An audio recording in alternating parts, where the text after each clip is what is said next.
Hello welcome back to our channel haven in హెల్. ఈరోజు ఈ వీడియోలో నేనైతే ఒక పని అయితే చేయబోతున్నాను గాయ్స్. ఏంటి ఆ పని అనుకుంటున్నారా? మా ఇంటి యొక్క స్టైల్స్ అయితే అన్నీ వచ్చేసాయి ఊరి అయితే. అది ఎందుకు వచ్చేస్తాయో నాకైతే తెలీదు. ఒకవేళ మీకు ఎవరికైనా తెలుసుంటే అలా ఎలా ఎందుకు ఊడిపోతుందో అని మీకు ఏమైనా తెలుసుంటే నా కామెంట్ సెక్షన్లో కామెంట్ అయితే చేసేయండి మర్చిపోకుండా. నేను ఇంకోసారి అలాంటి తప్పు చేయకుండా చూసుకుంటాను. So that's the reason. ఇంకా తెలియని వాళ్ళకు కూడా తెలిసేలా అవుతుంది, అందుకు కామెంట్ అయితే చేసేయండి. అండ్ దాని తర్వాత నేనైతే ఒక కార్డ్బోర్డ్ అయితే ఇది అయితే వైట్ మ్యాక్స్ సిమెంట్ అన్నమాట. ఇది వేసి మనం అక్కడ పేస్ట్ లాగా చేసుకొని అక్కడ వేసి స్టిక్ అయిపోతుంది అని నేనైతే విన్నాను, చాలా మంది చెప్పేది. సో దట్స్ ద రీజన్ నేనైతే అది ఆర్డర్ అయితే చేసుకున్నాను. అండ్ దాని తర్వాత ఈ ఒక కార్డ్బోర్డ్లో వేసుకున్నాను పౌడర్. కొంచెం మెల్లమెల్లగా మనం వాటర్ అయితే వేస్తూ కలుపుకుంటూ ఉండాలి, ఎందుకంటే మరీ ఎక్కువగా మనకు వాటర్ అయిపోయినా అది స్టిక్ అయితే అవ్వదు. కొంచెం గట్టిగా థిక్గా ఉంటేనే మనకు స్టిక్ అయితే అవుతుంది. అందుకని నేను కొంచెం మెల్లగానే వాటర్ అనేది యాడ్ చేస్తూ మిక్స్ అయితే చేసుకుంటున్నాను guys. And wait a second.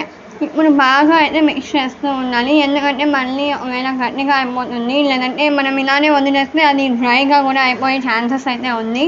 కాబట్టి నేను ఇంతవరకు అయితే ట్రై చేయలేదు, ఫస్ట్ టైం అయితే ట్రై చేస్తున్నాను. నాకు తెలియదు ఎలా వస్తుందో అని.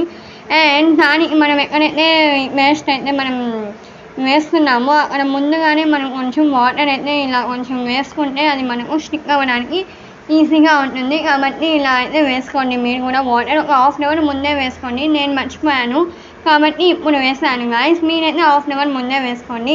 మీ ఇంట్లో కూడా ఇలాంటి ప్రాబ్లమ్స్ ఉన్నాయా? స్టైల్స్ ఇలా చేయడం ఇలాంటి ప్రాబ్లమ్స్ ఉంటే ఈ ట్రిక్ని అయితే మీరు కూడా యూజ్ చేసి నాకైతే కమెంట్లో చెప్పండి మీకు ఎలా యూజ్ అయ్యిందో. ఈ ట్రిక్ అయితే నాకైతే పర్సనల్గా బాగా యూజ్ అవుతుంది అని అనిపిస్తుంది. బట్ నేనైతే 50-50 ఛాన్సెస్ లాగా వేస్తున్నాను, బికాజ్ నాకు కూడా ఎప్పుడు ఇలా చేయడం అలవాటు లేదు అండ్ ఐడియా కూడా లేదు గాయస్ నాకు కూడా. బట్ ట్రై చేద్దాం, ఇంకా ఊడిపోతూ ఉంటే బాగుండదు. ఇంకా టూ స్టైల్సే మావి ఊడింది, ఇంకా అలానే వదిలేస్తే ఆ లైన్ మొత్తం ఊడిపోతుంది అని నేను ఆలోచించి ఇలా చేస్తున్నాను అనమాట. దాని తర్వాత మనం పేస్ట్ చేసిన తర్వాత ఆ స్టైల్స్ని మనం ఒక బండరాయితో కానీ ఏదో ఒకటి బలంగా ఉన్న వస్తువుతో దాన్ని మనం ఇలా అనాలి.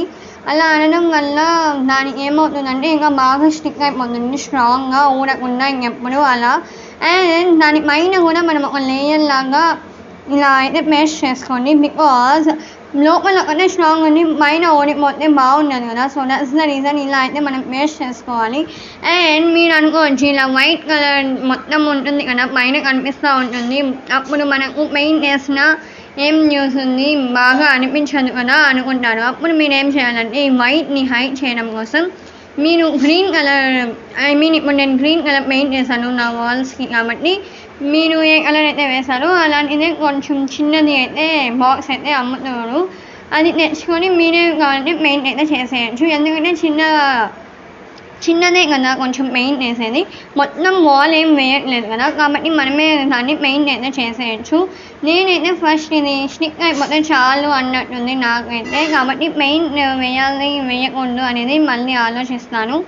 అండ్ ఫస్ట్ అయితే స్టిక్ అయిపోయింది బాగానే. అండ్ నెక్స్ట్ ఇంకోటి కూడా స్టైల్స్ అనేవి నేను సేమ్ ప్రాసెస్ ఏదైతే యూజ్ చేశానో అలానే యూజ్ చేసి స్టిక్ అయితే చేస్తున్నాను. మీరు కావాలంటే కొంతమందికి సిమెంట్ అంటే పడదు, అలా అనుకుంటే మీరు కావాలంటే గ్లౌజెస్ కూడా యూజ్ చేయొచ్చు హ్యాండ్స్కి. నేను ఎందుకు హ్యాండ్స్ యూజ్ చేస్తున్నాను అంటే హ్యాండ్స్లో మనం చేతిలో చేస్తే మనకి ఇంకా బాగా ఎక్కడెక్కడ అప్లై చేయాలి అనేది మనకు ఐడియా అనేది వస్తుంది అండ్ బాగా స్టిక్ అయితే అయిపోతుంది అని నా పర్సనల్ ఏమంటారు idea. So that's the reason నేనైతే గ్లౌజెస్ ఏం యూజ్ చేయకుండా ఇలా అయితే పేస్ట్ చేస్తున్నాను. మీరు కావాలంటే గ్లౌజెస్ కూడా వాడచ్చు, ఇట్స్ యువర్ చాయిస్. అండ్ ఇంకా కొంచెం పేస్ట్ అయితే యాడ్ చేశాను, ఆ సిమెంట్ అయితే. ఇది అయితే మీకు ఏ షాప్లో కూడా దొరుకుతుంది, ఏ షాప్లో అయినా. అండ్ కావాలంటే ఆన్లైన్లో కూడా ఆర్డర్ చేసుకోండి మీకు కావాలంటే. అండ్ ఇంకా ఏమైనా డౌట్ ఉంది దీన్ని ఎలా యూజ్ చేయాలి అని ఏమైనా ఉంటే మీరు నాకైతే కామెంట్లో అయితే కామెంట్ చేసి చెప్పండి, నేనైతే దానికి మీకు ఆన్సర్ అయితే ఇస్తాను. అండ్ ఇలాంటి మరెన్నో వీడియోస్ కోసం మీరైతే మా ఛానల్ని సబ్స్క్రైబ్ అయితే చేసుకోండి. ఇంకా అయిపోయింది అనుకోకండి అప్పుడే వీడియో, ఇంకా చాలా ఉంది. ఎందుకంటే లాస్ట్లో డ్రై ఎలా అది ఆరిన తర్వాత ఊరిందా లేదా అని టెస్ట్ కూడా ఉంది ఇంకోటి కూడా. So that's the reason. అది కూడా నేను చూపిస్తాను. ఇది 100% వర్క్ అయితేనే మీకు కూడా నేను ఇది సజెస్ట్ చేస్తాను. వర్క్ అవ్వకపోతే మాత్రం నేనైతే మీకు అయితే సజెస్ట్ అయితే చేయను. కాబట్టి మీరు లాస్ట్ వరకు చూడండి. ఎక్కడ స్కిప్ అయితే చేయకండి. ఎలా అప్లై చేయాలో కూడా నేను మీకు డీటెయిల్గా ఈ వీడియోలో మీకు ఫుల్ వీడియో అనేది చూపిస్తున్నాను. సో ఎక్కడ స్కిప్ అయితే చేయకండి. మొత్తం వీడియోని అయితే చూడండి. అండ్ ఇక్కడ మనం ఇంకోటి కూడా అటాచ్ అయితే చేసాము style. And same as it is ఇలా ఒక బండరాయి తీసుకోండి. మీకు ఇంకా బాగా సూట్ అయిపోతుంది. బాగా కొట్టడానికి వీలు కూడా ఉంటుంది. కాబట్టి ఆ బండరాయిని మీరు తీసుకొని దాన్ని కొట్టండి. మరీ గట్టిగా కొట్టకండి. మీ శక్తి మొత్తం పెట్టి మీరేం చేయాల్సిన అవసరం లేదు. జస్ట్ ఇలా లైట్గా చేస్తే చాలు. అండ్ నేనైతే ఫుల్ ఆఫ్ అప్లై అయితే చేసేసాను. Now it's testing time guys. ఒక 1 hour తర్వాత నేనైతే చూస్తున్నాను. ఇదైతే ఫుల్ ఆఫ్ సక్సెస్ అయింది. అండ్ మీరు కూడా ట్రై చేసి ఎలా వచ్చిందో చెప్పండి. Bye bye, see you.